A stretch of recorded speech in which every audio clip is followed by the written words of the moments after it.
एक समय की बात है। दिल्ली शहर में चारुलता नाम की एक औरत रहती थी। वो झूठी शान और दिखावे की जिंदगी जीना पसंद करती थी। देखिए जी, इस हीरोइन ने कितना सुंदर सोने का हार पहन रखा है। मुझे भी एक ऐसा हार दिलवा दीजिए ना। क्या? एक सोने का हार? अरे भाग्यवान, तुम्हारी तबीयत तो ठीक है ना? भगवान के लिए तुम उस एकता कपूर के बनाए धारावाहिक देखना बंद कर दो। अरे बहू, चादर जितनी लंबी हो उतने ही पैर फैलाने चाहिए। इस झूठी शान में पड़कर अच्छे अच्छे बर्बाद हो गए हैं। अरे ये बुढ़िया बीच में कहां से आ गई? जब देखो पटर पटर पटर पटर करती रहती है। देखो चारू, तुम्हारे ये ड्रामे अब पुराने हो चुके हैं।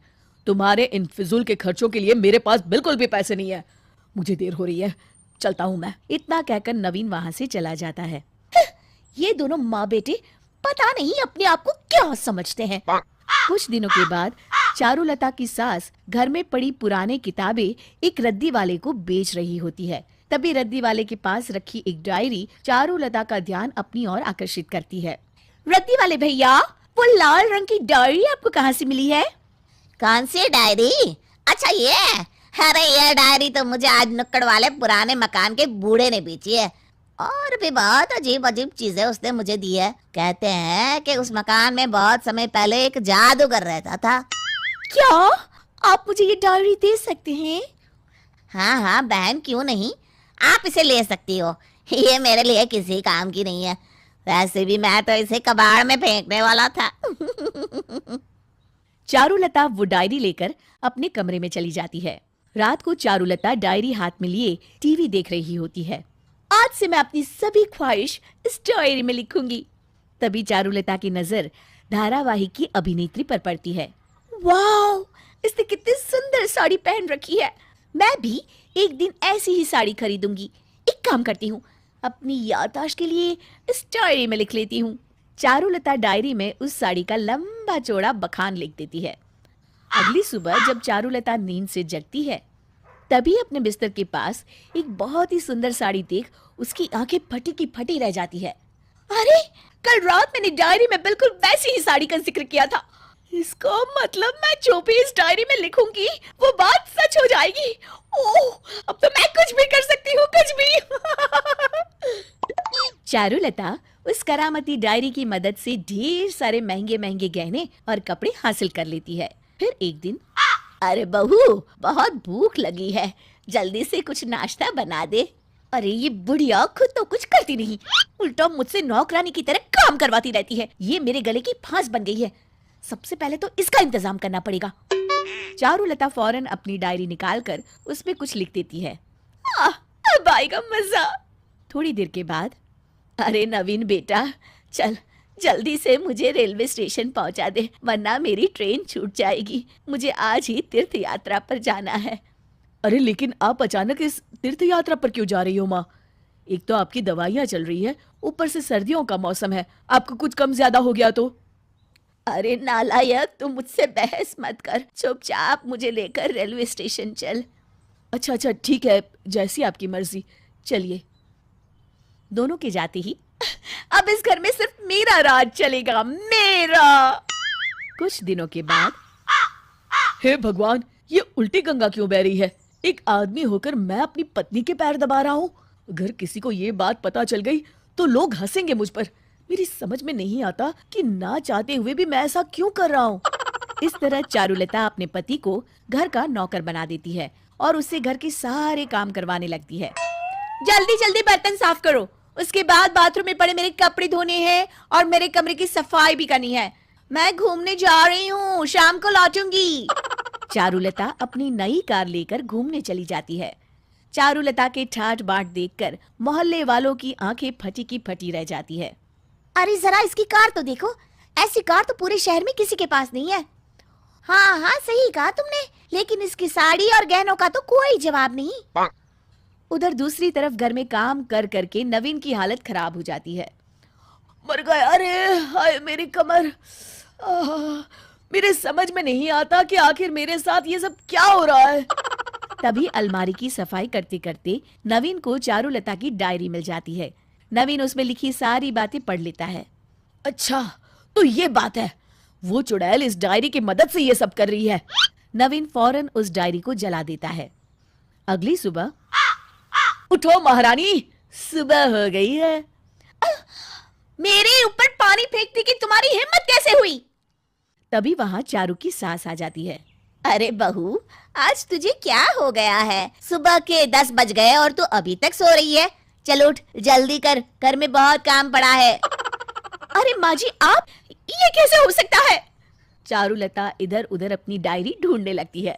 तभी नवीन उसे जली हुई डायरी दिखाते हुए कहता है, इसे ही ढूंढ रही हो ना तुम?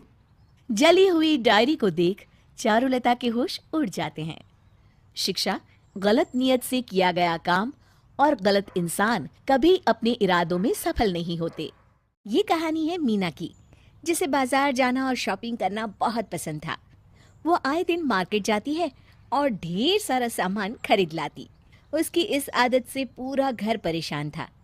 एक दिन मीरा की सास उसे कहती है, हे भगवान, ये क्या? मुझे पूजा करनी है और घर में अगरबत्ती ही खत्म हो गई है। अब क्या करूं? तभी मीरा वहां आ जाती है और कहती है, अरे माँ जी, आपको तो कुछ याद ही नहीं रहता। एक पूजा करती है, उसका भी सामान पूरा नहीं है। कम से कम भगवान में तो मन लगा लिया कीजिए। चुप कर, ज्यादा बकवास मत कर। मैं अभी पास की मार्केट में जाकर अगरबत्ती ले आती हूँ। मीरा मार्केट का नाम सुनकर खुश हो जाती है। अरे मार्केट? मैं ही चली जाती हूँ। अब आपकी कोई उम्र है क्या मार्केट जाने की? उम्र? क्यों भला? मुझे क्या बाजार जाकर तंबाकू खाना है जो उम्र नहीं है? अगरबत्ती ही तो खरीदनी है। हाँ हाँ, मैं जा रही हूँ ना, ले आऊंगी। आप तब तक ना जाप करिए, मैं अब भी अगरबत्ती लेकर आती हूँ। इतना कहकर मीरा बाजार अगरबत्ती लेने चली जाती है। लेकिन काफी देर होने पर भी मीरा घर नहीं आती है तो सास को चिंता हो जाती है। हे भगवान, न जाने कहाँ चली गई है। मैं पूजा कैसे करूं? तभी मीरा वहां आती है। मीरा के हाथ में ढेर सारा सामान होता है। अरे मीरा, इतनी देर कहाँ लगा दी? और ये सब क्या ले आई है? कहाँ गई थी? मीरा एक एक कर सामान सास को दिखाने लगती है। माँ जी, आप विश्वास नहीं करेंगी कि आज क्या हुआ बाजार में। तभी मीरा का पति पंकज भी आ जाता है। आइए आइए, आप भी आइए। आज तो आप दोनों को मेरी समझदारी और सूझबूझ पे फक्र होगा, सच में। अरे ऐसा क्या हो गया मीरा? और इतना सारा सामान? तुम कब बाज आओगी बेफिजुल के खर्चों से मीरा? बस कर दी ना आपने गवारों वाली बात।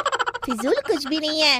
और हाँ, मैं आप लोगों को यही बता रही थी कि आज ना ये सारा सामान मैं सेल से लेकर आई हूँ। ये बाल्टी देखिए, बाजार में 100 रुपए की मिलती है और मुझे पड़ी सिर्फ 99 रुपए में। और ये झाड़ू बाजार में 80 रुपए से कम नहीं मिलता, लेकिन आपकी बहू ने माँ जी इसे 75 रुपए में खरीदा है। और ये ना, मीरा बोलने ही वाली होती है कि पंकज उसे रोक देता है। वो तो ठीक है मीरा, लेकिन इसकी क्या जरूरत थी? हमारे घर में तो बाल्टी, झाड़ू और ये सारा सामान पहले से ही है। आप भी ना, अब ये सारी चीजें तो काम आती ही है, भले पहले से ही हो। बहू, जो सामान घर में नहीं है और जो तू लेने गई थी वो कहाँ है? अब ये भी तो बता दे। अरे हाँ सासू माँ, अगरबत्ती तो मैं लेने गई थी, लेकिन अब क्या बताऊं, वो दुकानदार पूरे 10 रुपए में दे रहा था। मैंने कितना कहा, 8 रुपए में दे दो भैया, 8 रुपए में दे दो, लेकिन माना ही नहीं। तो माँ, भला आपकी समझदार बहू घाटे का सौदा कैसे कर लेती। अब ना मैं शाम को फिर बाजार जाऊंगी, देखती हूँ कुछ सस्ता वस्ता मिल जाए तो। इतना कहकर मीरा वहां से निकल जाती है और सास सर पकड़ लेती है। हे भगवान, इस बेवकूफ को हमारे ही घर भेजना था। माँ, मैं इसे पैसे देना ही बंद कर देता हूँ। ना तो इसके पास पैसे होंगे और ना ही ये फिजूल का सामान लेकर आएगी। सास पंकज की बात से खुश हो जाती है। हाँ बेटा, ये अच्छा आइडिया है। इससे सांप भी मर जाएगा और लाठी भी नहीं टूटेगी। दोनों माँ बेटा निश्चिंत हो जाते हैं कि अब मीरा की फिजूल खर्ची रुक जाएगी और अब वो कोई भी उटपटांग सामान नहीं खरीद पाएगी। लेकिन उन लोगों का ये आइडिया उन पर ही भारी पड़ जाता है। कैसे? जी हाँ भाई, मार्केट वैल्यू नाम की भी कोई चीज होती है, नहीं समझे? एक दिन घर के दरवाजे की बेल बजती है। पंकज दरवाजा खोलता है तो सामने एक अजनबी खड़ा होता है। जी, आप कौन और किससे मिलना है? सर मेरा नाम मुकेश है और मैं मीरा बहन से मिलने आया हूँ। दरअसल उन्होंने मेरी दुकान से 10 साड़ी खरीदी थी और पेमेंट घर से लेने को कहा था। 10 साड़ी? तभी अंदर से सासू माँ भी बाहर आ जाती हैं। क्या? 10 साड़ी? लेकिन क्यों? अब ये तो मीरा बहन ही जाने कि उन्होंने एक ही रंग और प्रिंट की 10 साड़ियाँ क्यों खरीदी। फिलहाल आप मेरे 5,000 रुपये दे दीजिए। पंकज मुकेश को पैसे देकर उसे विदा करता है और घर के अंदर आकर सर पकड़ लेता है। हे भगवान! तभी मीरा वहां आ जाती है। वो जैसी साड़ी पहनी होती है वैसी ही 5 साड़ी उसके हाथ में भी होती है। देखिए माँ जी, मैं आपके लिए साड़ी लेकर आई हूँ और सिर्फ आपके लिए ही नहीं बल्कि अपनी माँ, आपकी बेटी और किसके लिए बहू?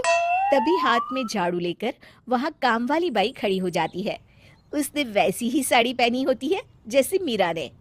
तभी मीरा सास को वैसी ही साड़ी देते हुए कहती है, और आपके लिए माँ जी। सास सर पर हाथ रखकर बैठ जाती है और कहती है, हे भगवान! बहू, अरे ओ कोयल बहू, सुन, मेरी सास यानी तेरी दादी सास जो कि तेरी शादी में नहीं आ पाई थी ना, वो आ रही है। अरे क्या? नहीं नहीं, ऐसे मत बोलो तातुम्मा, मैं कहते तात की तात को बलदात कर लूंगी। अरे चुप, बिल्कुल चुप, बड़ी आई बर्दाश्त करने वाली। और हाँ, उनके सामने एक शब्द भी नहीं बोलना, समझी? एक शब्द भी नहीं। क्या क्या क्या नहीं बोलना? क्योंकि अगर उन्हें जरा सा भी पता चल गया कि तेरी शक्ल देखकर हमने उनके इकलौते पोते की शादी एक तोतली लड़की से कर दी है, तो संपत्ति वो हम लोगों के नाम जो करने वाली है ना, वो सारी अपनी बेटी को दे देगी। हे भगवान, अब मैं तैते चलूंगी, यदि मैं बोलूंगी तो पतली हो जाऊंगी। तो तू बोलेगी ही क्यों? बस मेकअप करके खड़ी हो जाना, और हाँ, हर बात में या तो हाँ बोलना या ना बोलना। और जहाँ हाँ ना कुछ भी नहीं आता वहाँ क्या कर लूंगी? वहां ना हंस देना जोर जोर से, समझी? ठीक है, समझ गई। अगले दिन अरे सासू माँ, कैसी हैं आप? लंबी यात्रा करके आई हैं, थक गई होंगी। और ये साथ में कौन है आपके? बहू, इन्होंने काले रंग का कोट पहना है तो जायज है कि ये वकील होंगे। हाँ हाँ हाँ माँ, लेकिन वकील की क्या जरूरत हो गई? क्यों? जायदाद क्या बगल वाला पनवारी आकर तेरे नाम करेगा? और वैसे भी ये मेरे बेटे जैसा ही है, ये मुझे बताएगा कि दाल में कुछ काला तो नहीं ना। काला? काला क्या माँ जी? काला तेरा बेटा, मेरा पोता। और इस काले से चांद सी लड़की ने शादी को कैसे और क्यों हाँ बोली है, उस पर शक है मुझे। चल अब बहू को बुला। हाँ। बहू, बहू, कोयल बहू, अरे ओ कोयल बहू, जरा सामने तो आँख देख, तेरी दादी सास तुझसे मिलने आई है। कोयल फुल मेकअप में दादी सास के सामने आती है, सर झुकाकर प्रणाम कर एक कोने में खड़ी हो जाती है। अरे वाह वाह वाह, क्या बात है, इतनी सुंदर, इतनी प्यारी बच्ची, अरे नजर ना लगे। क्या नाम है बिटिया तेरा? कोयल, कोयल बताया ना माँ जी, कोयल नाम है इसका। ये गूंगी तो नहीं ना? अरे नहीं नहीं, क्यों? फिर इसे बोलने क्यों नहीं देती? लाइगड में। इतना धीरे बोलती हो, लगता है जैसे तोतली हो। अब बताओ, बोल, तुम रायगढ़ रही हो और मुझे सुनाई दे रहा है लाइगढ़। सही लग रहा है। मजाक क्या है बहू भाई, ये तो सही लग रहा है। अब जाओ, खाना लेकर आओ, मैं थोड़ा आराम करूंगी। पास खड़ा वकील कहता है, अरे आंटी जी, दाल में सच में कुछ काला है। अच्छा अच्छा, क्या काला है? दादी सास को लगता है कि कोयल उससे मजाक कर रही है, लेकिन वकील को समझ आ जाता है कि दाल में कुछ ताला, ओह मेरा मतलब है काला है। कोयल और सास अंदर जाते हैं। तब कोयल की सास कहती है, अरे पागल हो गई थी क्या? क्या बकवास कर रही थी? मैं बोल रही थी ना कि हाँ या ना में जवाब दे। तेते बोलती मैं, थमकती क्यों नहीं है आप? वो बोल रही थी कितना पढ़ी हो, कितना थमकती है, तो मैं हाँ में हाँ क्या बोलती, जवाब तो देना पड़ेगा ना। हाँ हाँ, तभी तो ततवी बोल दिया ना। वाह, ततवी क्या होता है? माँ ततवी ततवी होता है, ततवी पाँच हूँ तो ततवी पाँच हूँ मैं। वो तो मैंने संभाल लिया, वरना तेरा तो पूरा प्रोग्राम था करोड़ों की प्रॉपर्टी हमारे हाथ से निकलवाने का। तेरा कोई सल्यूशन नहीं है। तभी पास की पड़ोसन उन लोगों के घर आ जाती है। अरे बहन जी, कैसे पता कि मैं आप लोगों से सॉल्यूशन के लिए आई हूँ? अब तुम क्या नया कैलकुलेशन लाई हो?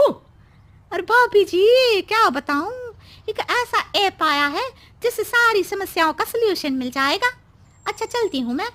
मादी, कोई ऐप ऐसा आ जाए जिससे मैं ठीक बोलने लग जाऊँ। अरे मेरी तोतली गुड़िया, तू वैसी ही अच्छी लगती है, बस कुछ दिन चुप रहना मेरी माँ। अरे कहाँ चली गई सास बहू, खाना मिलेगा या नहीं? बहू तू अपने कमरे में जा, मैं कह दूंगी तेरी तबीयत खराब है। बस जैसे ही प्रॉपर्टी के पेपर साइन हो जाए तू वापस बाहर आ जाना। ठीक है, मैं जाती हूँ और कमरे में बंद हो जाती हूँ। पर हाँ छतुमा, तोती पुली करना, बुलिया से माल हड़पने की। ये बोलकर वो अपने कमरे में चली जाती है। दूसरी तरफ वकील दादी सास से कहता है, मानिए ना मानिए, दाल में काला है। अरे बस कर, काला काला कर करके तूने मेरा सर खा रखा है। अब मैं तेरी एक नहीं सुनूंगी। बहू, अरे ओ बहू। तभी वहां तोतली की सास आ जाती है। जी माँ जी। बहू जरा पेन ला, अभी मैं सारी प्रॉपर्टी तुम लोगों के नाम कर देती हूँ। इतनी प्यारी और मजाकिया बहू है तेरी, मेरा तो मन खुश हो गया। रुक जाइए माँ जी, दाल में कुछ मौका तो दे बोलने का। अरे चुप कर, दाल दाल दाल दाल से नफरत करा दी तूने काला काला बोलकर। वकील साहब आप अपना काम करें, ज्यादा हमारी फैमिली में काली दाल ना बनाए, मतलब ना दल दे। माँ जी ये पेन लीजिए, जल्दी से साइन कर दीजिए।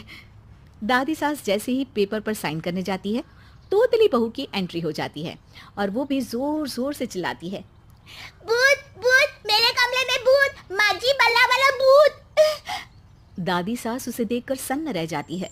अरे भगवान, 2 मिनट बाद आ जाती, साइन होने ही वाले थे पेपर।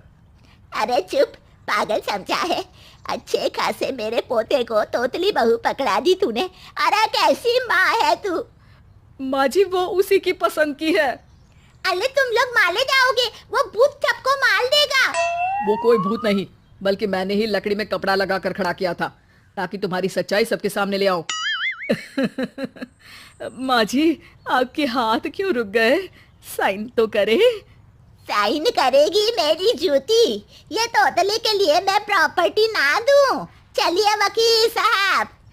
अल्ले अल्ले, ये तो अच्छा था कि भूत नहीं था। छुट्टियों में तो हर बेटी यही चाहती है कि वो अपने मायके जाए और खूब आराम करे, और अगर मायके में भाभियां हो तो और भी मज़े हैं, क्योंकि वो और लाड लड़ाती हैं और भाभियों को भी ननद के आने का इंतज़ार रहता ही है। पर शर्मा जी के घर में किस्सा कुछ अलग सा था। वर्षा, रिया जरा यहाँ आना। हाँ माँ जी अभी आई। सुनो, अभी कीर्ति का फोन आया था, वो आ रही है कुछ दिनों के लिए यहाँ। अभी अगले महीने ही तो आई थी ना कीर्ति यहाँ। भाभी का मतलब है कि वो स्कूल में पढ़ाती है ना, तो उनका स्कूल मिस नहीं हो जाएगा? अरे स्कूल की छुट्टियाँ हैं, इसीलिए तो वो यहाँ आ रही है आराम करने। आराम करने या जीना हराम करने हमारा? क्या? कुछ नहीं माँ जी, मैं ये कह रही हूँ कि थक जाती होंगी ना स्कूल में पढ़ाते पढ़ाते। सही है, यहाँ उन्हें थोड़ा आराम भी मिल जाएगा। हाँ, कितना काम करती है मेरी बेटी, उसके लिए कुछ अच्छा बना देना तुम दोनों। हाँ हाँ, ऐसा वैसा तो वो खाती भी कहाँ है, पूरी चटोरी है दीदी। ठीक है, फिर हम दोनों रसोई में जाते हैं, खाना बाकी है ना अभी बनाना। हाँ हाँ जाओ, और सुनो कल की थोड़ी तैयारियां भी कर लेना कीर्ति के आने की। अभी अगले महीने ही तो आई थी यहाँ। अगले महीने क्या भाभी, ये तो उससे अगले महीने भी आई थी। जब देखो कहती है छुट्टियाँ है तो यहाँ आ गई, और यहाँ आकर हमें परेशान करती हैं। पता नहीं ऐसी कौन सी छुट्टियां होती है इसकी जो यहाँ आ जाती है। अब क्या कर सकते हैं भाभी, हो जाइए तैयार, आ रही है कल आपकी लाडली ननद। कीर्ति का ये हर बार का हो गया था कि उसे जब भी छुट्टियां होती तो वो अपने मायके आ जाती और यहाँ आते ही वो अपनी भाभियों को परेशान करने लगती। भाभी मैं आ गई। मैं जानती हूँ आप दोनों ने मुझे बहुत याद किया होगा ना। हाँ हाँ, बहुत याद किया, इतना कि हम तो तरस गए थे तुम्हें देखने के लिए। और नहीं तो क्या, कितना वक्त हो गया आपको यहाँ आए हुए, है ना भाभी। अरे क्या करूँ, मैं भी ना स्कूल के कामों में व्यस्त रहती हूँ, छुट्टियाँ मिलती कहाँ है। इसीलिए तो हर महीने यहाँ आ जाती हैं। कुछ कहा क्या। अरे भाभी कह रही है कि आप जल्दी जल्दी आया करिए, हम आपको बहुत याद करते हैं। अरे हाँ भैया, चलो अब इसे आराम करने दो, थक गई होगी मेरी बच्ची। भाभी मेरे लिए खाना मत बनाइएगा प्लीज़। क्या सच में? हाँ, मैं खाना नहीं, कुछ हल्का सा जैसे हक्का नूडल्स, बर्गर और फ्रेंच फ्राइज़ खा लूँगी बस। हाँ, ये तो बहुत हल्का हो गया नहीं रिया? हाँ, और भी कुछ साथ में लेना हो तो बता दीजिए। चलिए आप बोल रही हैं तो साथ में ना कोल्ड कॉफ़ी भी बना दीजिएगा, बस खुश। आते ही हो गई इसकी डिमांड शुरू। ये तो कुछ भी नहीं भाभी, रात को हमारे पतियों को तो आने दो, फिर देखना भैया भैया करके कैसे पीछे पड़ जाएगी। भैया मुझे ये दिलवाओ, भैया मुझे वो लेके दो। और हमारे पति भी कहाँ कम है, बहन के पीछे सारे पैसे उड़ा देंगे और हमारा वक्त आने पर मेरे पास पैसे नहीं है यही कहते हैं। अरे हमारी फूटी किस्मत। चलिए अभी नूडल्स, बर्गर, कॉफ़ी सब कुछ बनाना है। कीर्ति जब भी आती उसकी फरमाइशें खत्म होने का नाम ही नहीं लेती और उसकी सेवा करते करते वर्षा और रिया थक जाया करती। वर्षा भाभी, आज ना मेरी कुछ सहेलियाँ आ रही हैं तो मेरा रूम बना दीजिएगा, और हाँ कुछ अच्छा सा नाश्ता और कोल्ड ड्रिंक्स भी उनके लिए तैयार कर दीजिएगा। हाँ हाँ, और कुछ महारानी साहिबा। क्या? अरे भाभी का मतलब है और कुछ ननद साहिबा, प्यार से कह रही हैं आपको। हाँ। आप दोनों मुझसे कितना प्यार करती हैं मैं जानती हूँ, मैं यहाँ कम आती हूँ ना, इसलिए आप दोनों मुझे मिस करती हैं, यही सच है ना। हाँ, बहुत कम आती आप, यही है सच है। सही है। कोई बात नहीं, अब से ना मैं जल्दी जल्दी आया करूँगी बस। इससे भी जल्दी? ओहो, अब प्लीज़ मेरी सहेलियाँ आए इससे पहले मेरा कमरा और नाश्ता सब तैयार कर दीजिए ना। देखिए मैं आपकी मदद भी करवाती, पर मैंने ना अभी अभी नेल पेंट लगाया है। कोई बात नहीं, हम कर लेंगे, बैठो तुम। मदद करवा देती, आज तक करवाई है क्या कभी मदद? ना शादी से पहले कभी करवाती थी ना शादी के बाद। पता नहीं ससुराल में कैसे काम करती है। आपको क्या लगता है भाभी, ससुराल में काम करती होगी? अरे वो सब छोड़, मैं तो ये सोचती हूँ कि इसकी सास इसे रोज़ रोज़ यहाँ आने कैसे देती है। वही हमारी सास इतने दिन हमें कभी छुट्टी ना दे, क्यों भाभी? हाँ, और नहीं तो क्या, हर महीने यहाँ आ जाती है और हमारे सर पर नाचती है। भाभी मैं सोच रही थी क्यों ना हम कीर्ति की सास को फ़ोन करें और कीर्ति को सबक सिखाए। अरे उसकी सास को पता चल गया कि हम हैं और कीर्ति को बता दिया तो हम कहीं के नहीं रहेंगे पागल। इसके भाई और माँ दोनों हमें घर से निकाल देंगे। अरे भाभी मेरे पास एक प्लान है, बस आप देखते जाइए। रिया के दिमाग में एक प्लान आया था जिससे वो कीर्ति को सबक सिखाना चाहती थी, इसलिए रिया ने एक अननोन नंबर से कीर्ति की सास को फ़ोन किया। हेलो कीर्ति, मैं सुधा बोल रही हूँ। अरे तेरा नंबर लग नहीं रहा था इसलिए मैंने लैंडलाइन से फ़ोन किया है। सुन, तूने अपनी सास को बोल दिया है ना कि स्कूल में छुट्टी है। वैसे भी ना तेरी सास भोली है, उसे कुछ समझ में तो आता नहीं कि तू बार बार मायके क्यों जाती है। चल फिर हम शाम को मिल रहे हैं ना किट्टी पार्टी करने। मैंने पत्ते भी तैयार कर लिए हैं। अगली बार तू बहुत पैसे हार गई थी, इस बार ज़्यादा पैसे लेके आना। चल रखती हूँ अब मैं। अच्छा, तो कीर्ति ये सब करने जाती है छुट्टियों में वहाँ, अभी देखती हूँ कैसे कर पाती है। रिया ने कीर्ति की सहेली बनकर शीला को भड़का दिया था और वो आग बबूला होकर मायके आ जाती है जहाँ कीर्ति अपनी सहेलियों के साथ पार्टी कर रही थी। ये देखो भाभी, आ गई कीर्ति की सास। अब देखना कैसे इसे सीधा करती है। अब आएगा मजा। चल चल चल देखते हैं। अरे मम्मी जी, आप यहाँ क्या कर रही हैं? मम्मी जी, मेरी छुट्टियाँ है, मैं मायके जाऊँ आराम करने। ये है तुम्हारा आराम? किटी पार्टी चल रही है यहाँ। अरे समधन जी, वो तो बस यूं ही सहेलियों के साथ थोड़ा। आप चुप रहिए समधन जी, आपने ही इसे सर पर चढ़ाया है। अब से ये साल में बस 2-3 बार ही यहाँ आ जाएगी, बार बार नहीं, और वो भी बस 2-3 दिनों के लिए। अब घर चल रही हो या अब भी किटी पार्टी करनी है तुम्हें? हाँ, नहीं नहीं, मैं आती हूँ ना अपना सामान लेकर मम्मी जी। शीला ने कीर्ति को ऐसी फटकार लगाई जिससे कीर्ति के कान खुल गए। हम तुझे बहुत याद करेंगे कीर्ति। अब तो मिलना भी ज़्यादा नहीं होगा, ध्यान रखना अपना। कीर्ति के जाते ही वर्षा और रिया ताली मारकर हंसने लगी। अच्छा सबक मिल गया इस कीर्ति को। अब कभी छुट्टियाँ नहीं लेगी स्कूल से। ननद भाभी को प्यारी होती हैं तब तक जब तक वो प्यार से रहे। अगर आप सरदर्द बनेंगे तो आपका हाल भी कीर्ति जैसा हो सकता है।